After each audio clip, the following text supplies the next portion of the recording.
Good morning, everyone. First, a general remark, which is so obvious that we don't think about it enough. Let's compare the situation here in Eretz Yisrael with the situation in Belgium, where they've stopped children going to school, they've stopped a lot of the public transport because of the threats. The threats to everyone. But obviously, the Jewish community there must be in a terrible state. So after all, we know what they're after, ultimately, our enemies. And what's happening in France. If we think what's been happening in the last years, that Hashem has gathered together the scattered ones of Am Yisrael to Eretz Yisrael. Many only come because there was no other place where they were safe, or they felt that in any case. Russia and other places. I think there was never a doubt in the mind of the Gedolei Israel that we should stop religious Jews coming to Eretz Yisrael when there's the opportunity in Eretz Yisrael to fulfill so many more mitzvot. You know, if you just think, the example I quoted of Prophet Chaim in the time when they massacred Syria, he said, if you can go to Eretz Yisrael and you have enough to live on, and you can live in a strong Jewish kehillah, and you can educate your children having such a wide choice of whatever level of Yiddishkeit you want, you're able to cope with. There's no question that this would be, and obviously it's what Hashem is already doing. He wants to do it, the teshuvah should be spontaneous instead of using force. If we do teshuvah spontaneously, the Mashiach will come. And if not, it'll come with force. So, French Jewry, if we're talking about, there are questions being raised in discussions here, should they come here, should they not come here? There's no question that religious Jews who can sort things out here are obligated to come in Minat Torah, according to nearly all the poskim. And if we'd have, let us say we would have today another few 100,000 Haredi Jews coming to settle in Eretz Yisrael, first of all, it will solve a democratic problem. Why Haredi Jews have children, yeah? And one of the big problems is the Muslims who are within our territory, they become more extreme, become a fifth column, and their rate of increase of population is enormous because they can have as many wives as they want, as many children as they want, and they're in favor of having children. They don't mind if they're happy, if they'll become murderers, but still, how do we stop it? I think Hashem is showing us what's written in the prophets, what's written everywhere, that in the end of days, He's going to bring Jews from all corners of the earth. Now, we know if we get an overflow of Jews from the assimilated groups, those are completely assimilated, they're going to sometimes become enemies of Israel when they come here. That's how it's happened. So of course with the Jews being permitted to leave Russia, so of course Jews who were atheists and agnostics and had no Jewish education, so of course we were to some extent swamped by large groups of people. It was doubtful if they're really Jewish, but they made out that they're Jewish, became citizens of Israel, and some of them they're not interested in Jewish observance. But today, it's an obligation of Hashem that every religious Jew who lives anywhere abroad should try to transfer himself bit by bit, to come in en masse, more difficult, but people have to come here. And this will solve every problem. In ways of complete democracy, the Jews will be the majority, and the religious Jews will be the majority. And this will change the whole situation. And obviously this would bring to, as it says in the, could bring to a huge movement of Tshuva. The movement of Tshuva is combined with the ability, in one way or another, to come and live in Eretz Yisrael. Hashem is showing us the path. It doesn't mean to say, let's say, people have got a big business and they're making a lot of money, and they're using the money to go and promote Torah in Eretz Yisrael and all abilities for Jews in Eretz Yisrael, religious Jews, to be able to establish themselves, have work. They probably have it under, any Rav will say to them, if you can do the same business today by commuting, so do that, like many do. But if you can't, you have to stay in Chutz La'aretz. And also Jews who are having a great impact upon bringing Jews who are cut off a bit from Yiddishkeit, bringing them to Yiddishkeit, that's something else. Like I'll give a personal example from myself. When I was Rav in Manchester, and there also I was chaplain of the students, I worked a lot with in Kiruv. In fact, I made yeshiva courses for people who'd never been to yeshiva. So then I made a round of the Gedolim. I wanted to come back to Eretz Yisrael. I made a round of the Gedolim. And many of the big Gedolim said, no. Even the Lubavitcher Rebbe, in the first meeting with him, he said, no, you've got all those, you've got this and that and the other in Manchester, you have to stay there. So I said to him, and I spent a whole year working on it as well, I said to him, I'll find people in Manchester who continue whatever work, whatever I started. I started first kollel. Hashem helped me start the first kollel in Manchester. But I found replacements, and Baruch Hashem, the replacements better than me today. I don't know how many kollel in Manchester today. Keep on adding to them. And I found people to be chaplains to the students, found every place. And when he was convinced I was it, he said, he gave me full blessings and said, okay, student working at Eretz Yisrael. I was in discussion with him why he doesn't go. So this was one of his concepts. He felt that he's got such an important position. To come to Eretz Yisrael, it also might lead to certain limitations, certain machloikim. So he thought better of Chutz La'aretz, and he can do more for world Jewry, which is true. What he did is fantastic.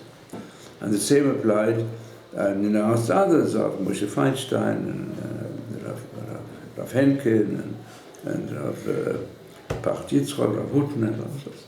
And then they all agreed. And the same applies today even more so, when I think of what's happening in the European countries especially. Hashem is wanting to push out the Jews, don't stay there. Why especially now, the influx of the so-called refugees, amongst them the certainly suspected terrorists, to Europe, and just being flooded with hatred of the Jews. Why is that? Maybe because we don't do enough. You can understand that in the pre-war period, many of the Gedolim, they said, don't go to Eretz Yisrael in such a manner, because they felt that there so many, it was happening also, so in fact, that so many religious Jews came to Eretz Yisrael and they dropped everything. Even when I remember when I started the yeshiva, and there was the Georgian group from Russia who were the first ones to come out. They came from Russia. They gave permission to Georgian Jews to come out. And the Georgian community in Russia was religious.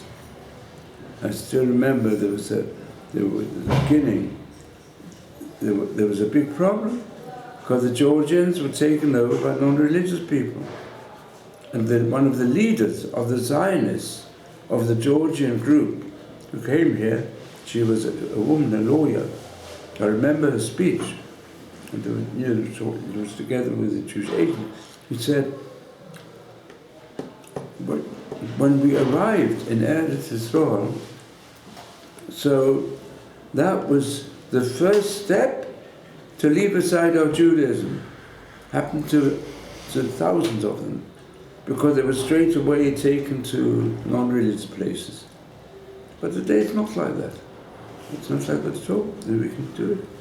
And I want to explain to you yesterday, I had a meeting with the head of establishing Ulpanim for immigrants, the head person. We had a meeting with them to go and establish our recognition for our Ulpan here, specifically also the French Jewry. And so positive. This lady, she's one of the most experienced people in Ulpanim all the time.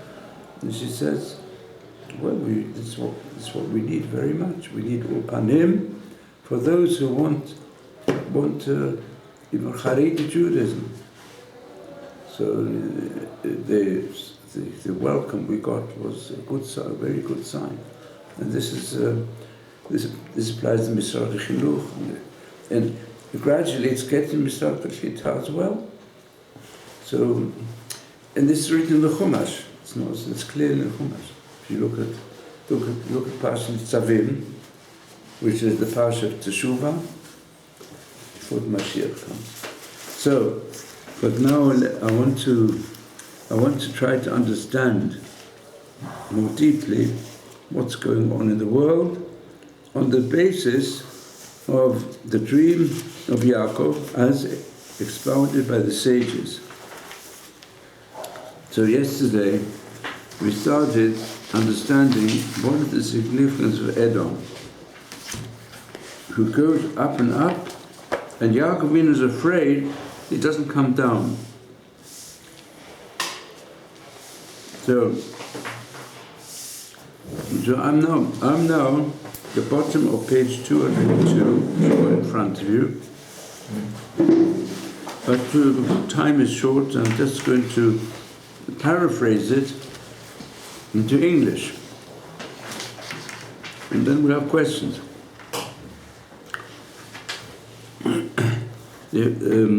Or perhaps better, we didn't even do this. I want to do the middle of the page from the Maharal.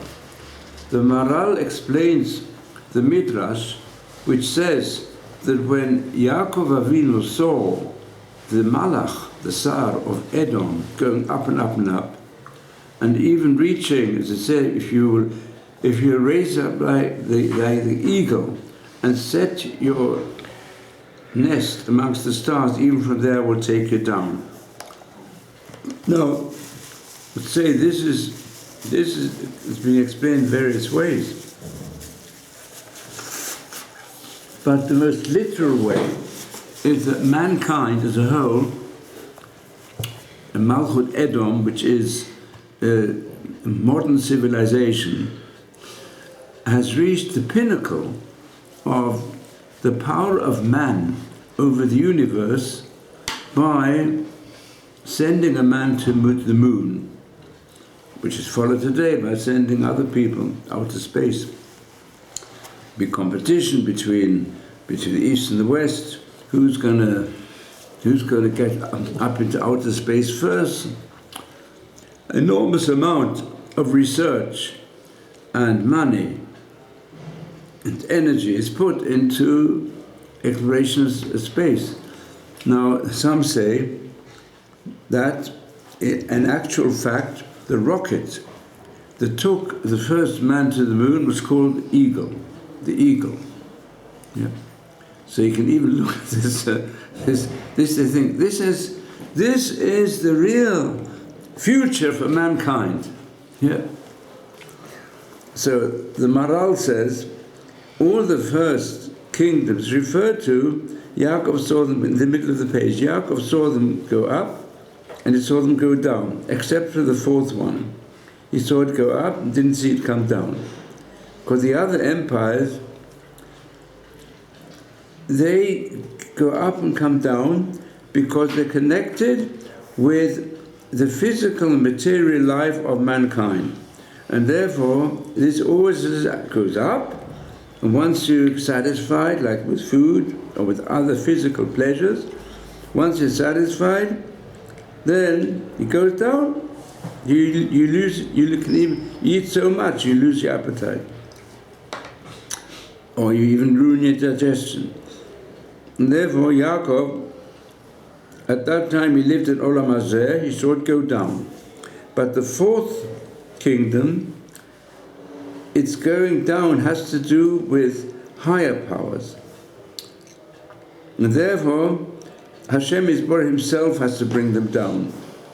And that's why Yaakov Avinu did not see the decline and fall of that empire. We know there was a decline and fall of the Roman Empire, there was a decline and fall of the Nazi Reich. Nevertheless, the whole effort of mankind to rule the world in one way or another still continues. He only saw the downfall of the fourth kingdom came from Hashem. Otherwise, it'll only fall down through the coming of the Mashiach, who's sent by Hashem. Because Mashiach's level is from the upper world. So let's try to understand this. Down at the bottom of the page, he says the first kingdoms, he saw them both ways because they're all mitzat olam hazeh. It's their nature. The nature is that everything in life reaches its prime and then has a decline. Anything to do with the physical appetite and the physical work and ambitions. Therefore they come down natural way. But the downfall of the ultimate Malchut Edom, which by the way includes Ishmael, you see, it's included in it, is limited. Because, we're going on to the next page, because its power goes on until the end of the present type of life which exists for the human race. And it can only come down through divine direction, because the direction comes from above this world, above the way of nature. And this is the concept of the coming of the Mashiach, which is a different era. From the point of view of the material world, life continues. It will go on and on. And therefore Yaakov, he saw the three ones, but he didn't see the fourth one. And he said, what's happening? Maybe it's not going to have a decline. So HaKadosh Baruch Hu says to him, even if the power of Edom comes and sits next to me, in other words, there's no end to his power. In other words, who's stronger, the power of God or the power of man? And the power of man has no limits. He's got no limits. Man will go on seeking further materialistic power and rulership in one way or another. I'll bring him down. And therefore, from a natural point of view, it goes on and on. Like many historians even say, mankind will continue to try to reach power. What's politics? Is how politics we find defined as such in dictionary, Tanika, that politics is based upon establishing power, retaining the power, and trying to increase the power as much as possible. That's the basic politics comes to root. Power seekers. Individuals seek power and nations seek power. And the great superpowers, they seek who's going to be the superpower. And they'll always battle with one another, who's going to be super. And that'll go on and on. like it's described in Lat HaCheref and Mitapechet, which preserved the way back to Gan Eden. If you look at Rav Hirsch, what's the Lat HaCheref and Mitapechet? It's a constant flaming and turning sword of destruction, which can be described as history is nothing but a tale of all the battles and struggles and destructions and the ups and downs of different groups seeking be superpowers. That's going on. It goes on in a circle in this world. So therefore, when we know that Yaakov Avinu, when he had this dream, and this dream was in the Har HaBayit. The Har HaBayit is the opposite. The Har HaBayit is the Mashiach, Madrega Mashiach. He said, "Manora hamakom hazeh." This is even frightening. It's so awesome, this place. He said, "This is Beit Elokim v'zeh Shashamayim." In other words, when a person reaches this high level, the Chin of Beit HaMikdash, only then it's possible to understand there's going to be a higher world which will exist on this planet, which is above all the different aspirations of Olam Hazeh. And therefore, if Yaakov was shown by Kodesh Baruch Hu that even Edom comes down, then when will Edom come down? I must be in the Beit HaMikdash. Only if in this high madrega of the Beit HaMikdash it's possible to understand that the constant race for super materialism in this world can only come to an end from the level of the Beit HaMikdash, of the highest level. So now here in this the middle of page 203, today also in our time, we are still the slaves of Edom. The Edom still rules in the world, and we exist under the yoke of their exile. But it's the direction of loving kindness of Hashem that stops them from destroying holiness completely. And how did that come about? Because they constantly battle with one another. As it says, Please Hashem, David HaMelech said, do not allow the appetite of the wicked to fulfill its plan. It shouldn't become too strong and high. Yaakov said in front of Hashem, Ribono Shalom, don't allow Esav, the wicked one, to fulfill his ambitions.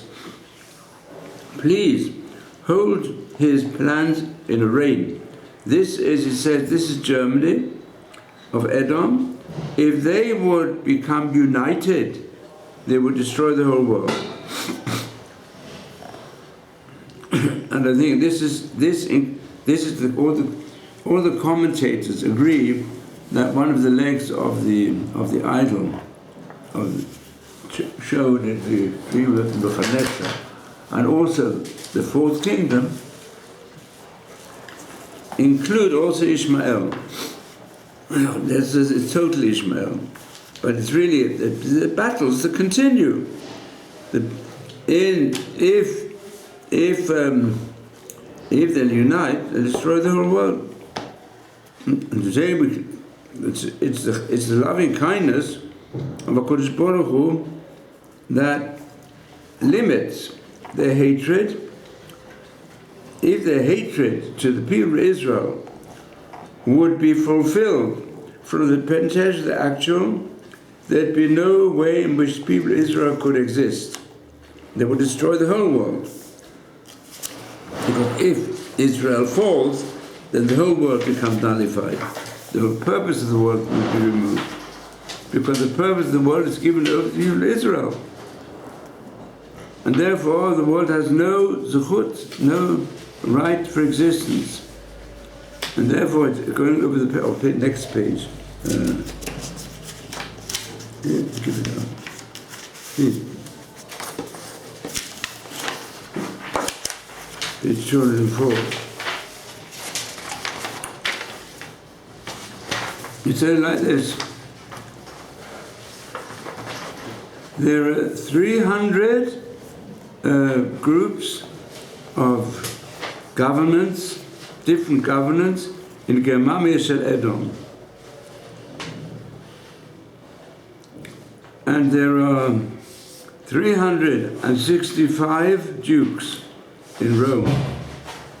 And every day they go and kill one another. Because they kill one another, that's why it gets split up. So here the sages hint at us that the wars that exist between the superpowers, even though with both of them they take their inspiration from Edom, but they battle with one another. So the Malchut Revi'it is divided.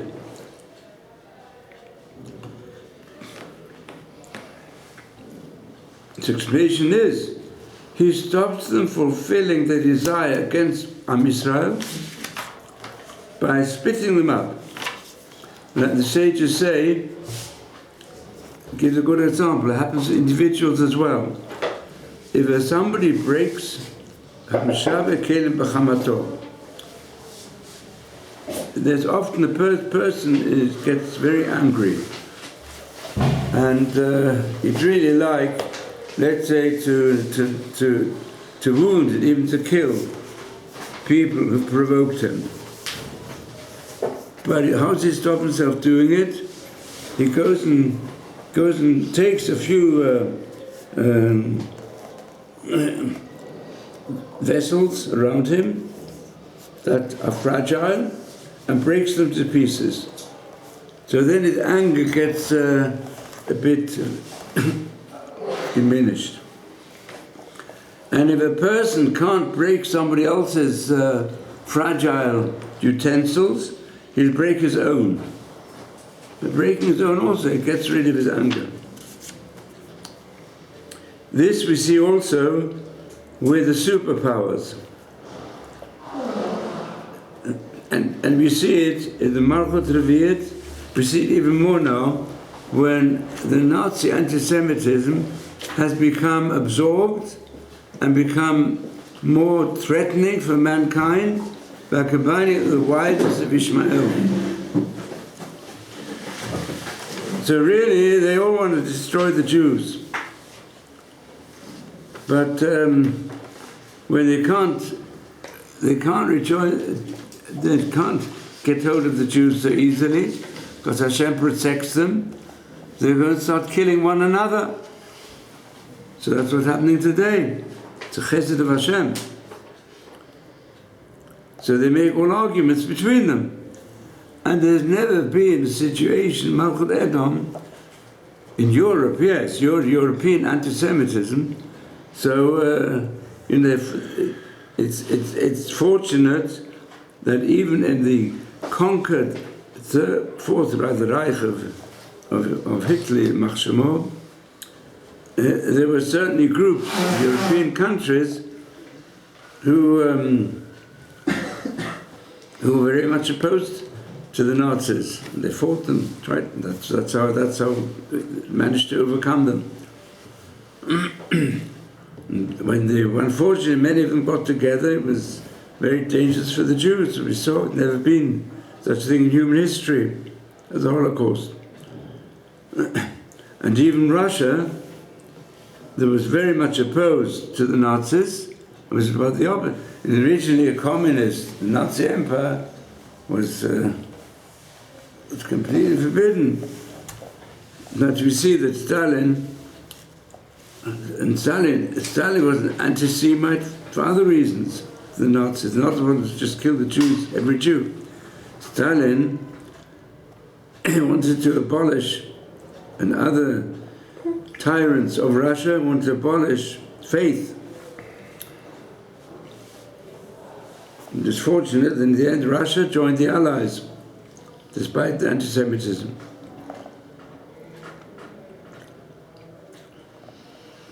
But today what's happening is that since neo-Nazism it entered into every aspect of the extremists amongst the Muslims, just like there was during the war also a partnership between Islam and Europe and Germany.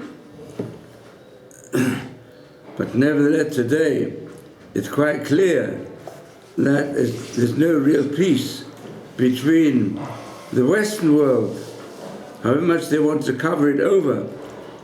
And even though some want to make it join together between the Western world and the Eastern world, and ultimately that goes, both of them were against the people of Israel. But there are cracks growing in this, and battles are beginning to take place between the extremists, between the different groups of extremists amongst the Muslims themselves, and also between them and European powers. So there will be no possibility of peace in the world as things are going on now. And this is what it says in Yeshaya, is on account of Zion, I will not be quiet. And on account of Yerushalayim, I will not keep silence. Which means until there is a salvation for Zion, I will not allow the nations of the world to live in peace. There won't be any superpower that will have peace. And this is the Aramaic translation of Unison of this pasuk. And that's what's happening today. We see it in front of us.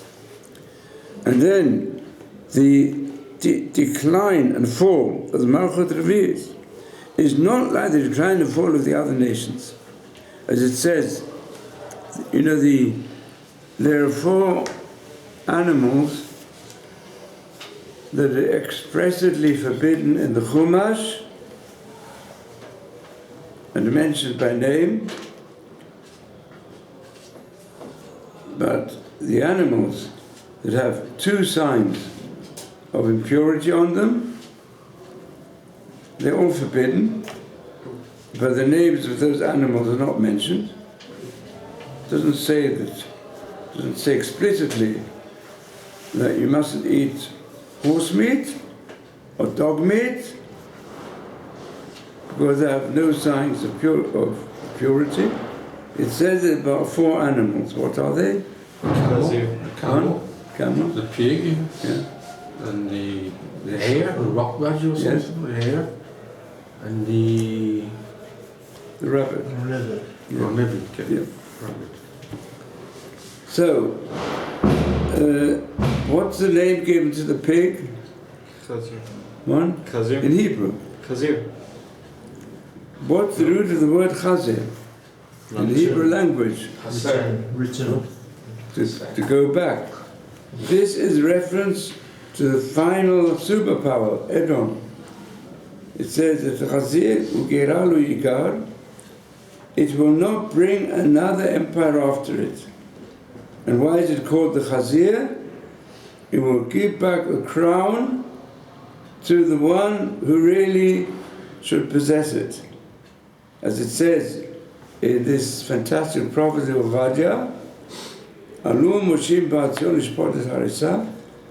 when the saviors, that means Mashiach, will come to judge the Mount of Esav, kingship will go back to Hashem.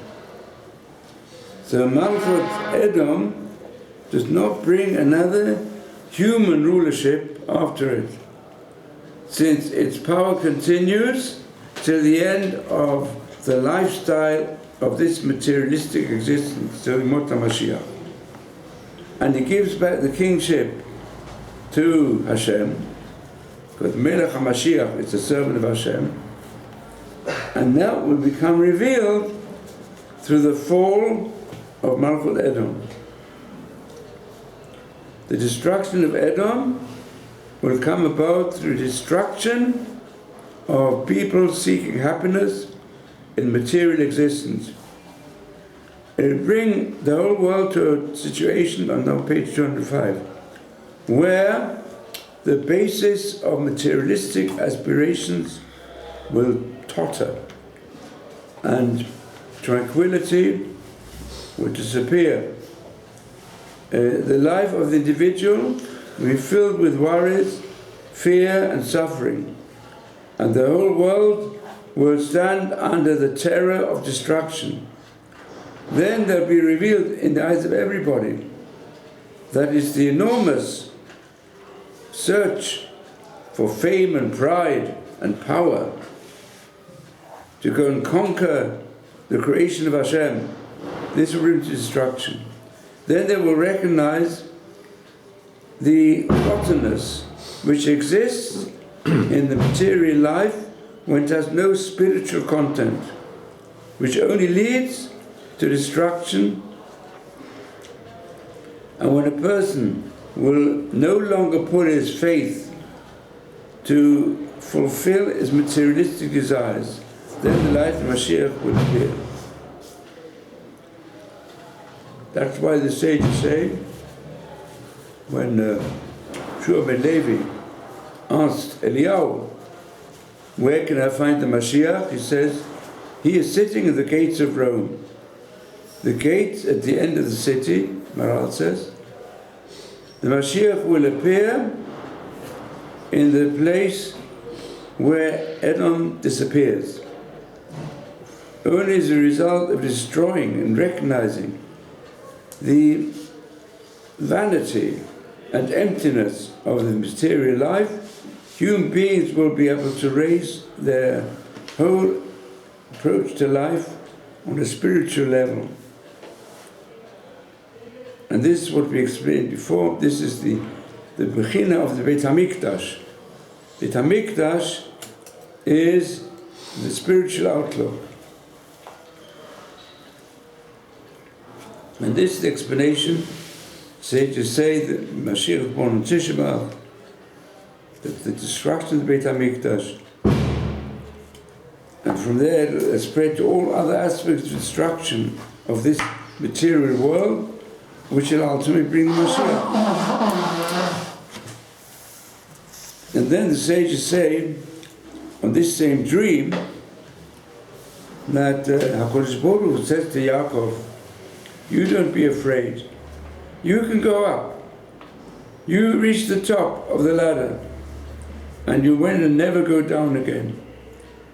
Yaakov did not believe it, and refused to go up to the top of the ladder. Nevertheless, in the end, Hashem says to him, since you didn't want to go up the top of the ladder, therefore your children, they will have to go through a lot of suffering from the four kingdoms in this world, in many different ways. I didn't make a photocopy of this, I'll just tell you this important aspect of this. What does it mean Yaakov himself can go up? If Am Yisrael would really recognize its task completely, and would do teshuvah, and reach the level of Mamlechet Kohanim, so the Kohanim serve the Beit HaMikdash, if we could reach the level of remaining at the level of the Beit HaMikdash, to live in Kedusha, then we wouldn't have had to go through all the suffering. So ultimately it depends on us. Because I'll tell you something which is developed a great deal by the Maharal, also by Dessler, that whatever types of evils which exist in the life of Am Yisrael, and we give in to it, then we will see it being used by the nations of the world, the same evil qualities, in a far more exaggerated fashion. We'll see them using the same bad qualities that we show, and this will bring them a lot of trouble, and also bring a lot of trouble to you. So therefore, in the first Beit HaMikdash, which was destroyed primarily because they say the idolatry of the people of Israel, which was committed in the first Beit HaMikdash, which is mentioned so frequently by the prophets, on account of which the Beit HaMikdash became destroyed. The people of Israel commit idolatry primarily because they wanted this as a means to not feel bound by Hashem in the level of immorality, of Kilu Arayot. They followed Avodah Zarah, not so much they had to be a strong belief in it, but it made it easy for them not to exercise any control when it came to levels of ancient immorality. So that exists amongst the nations around us, and we were supposed to learn from that to follow a different path. We didn't, so we lost the first Beit HaMikdash, because the three Averot, because also led us to kill one another. So there were the nations of the world who were filled with these sins. There were rotten kingdoms, but we followed them. It is a Persia also. We followed the pleasure instinct, joined in the banquet of Achashverosh. So also, this brought us the hostility even from Amalek, from Haman. When it came to the second Beit HaMikdash, destroyed by the Romans, who was filled with conflicts. Who's going to be the superpower? The conflict's going until today. It's because we on our side have the sin of Sinat Chinam. We divide ourselves into different groups and fight one another. Each person is out for his own ego. Each group is out for egoistic instincts. I'm right and you're wrong. In which there's too much hatred in our midst. So as a result, we see around us that hate can lead to mass destructions. So therefore, this is what we're shown today. So you've got to remove, one of those important things is to remove hatred. As it also says, Yaakov Avinu was given this promise by Hashem, Ushmaticha b'chol asher tilech, I'm going to guard you wherever you go.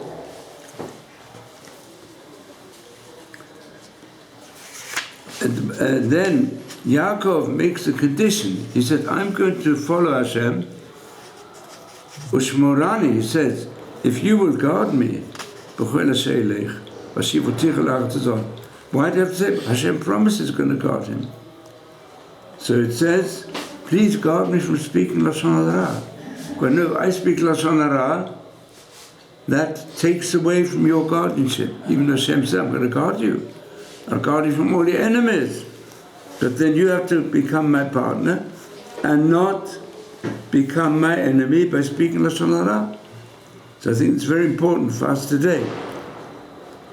In fact, this is the word of the Chofetz Chaim. It says, where do we find this? It says in the Chumash, when you go into war, v'nishmatam yikol davara, you've got to guard yourself from every bad word. This is Lashon Hara. Why? Because Hashem is in your camp. To today, the camp of war is not just at the borders, not just there's a war with the soldiers. Today, the war of our enemies is targeting innocent individuals, especially, unfortunately, those who identify them as clearly as Jews, and to go around, some of them with entirely Jewish appearance, also their garments. So they're the ones that are attacked. Why are we attacked? Because Davara. Because no Hashem mitalek b'kerem machanecha. Got to guard yourself as saying a bad word. Got to learn not to say a bad word. Here in the yeshiva also, a person would say a bad word. But even if you want to put something right, do it with good words. Try and let's put right what we find wrong with somebody else only with good words. And then that is a Shemirah. So this, I think, is the message for today. Okay.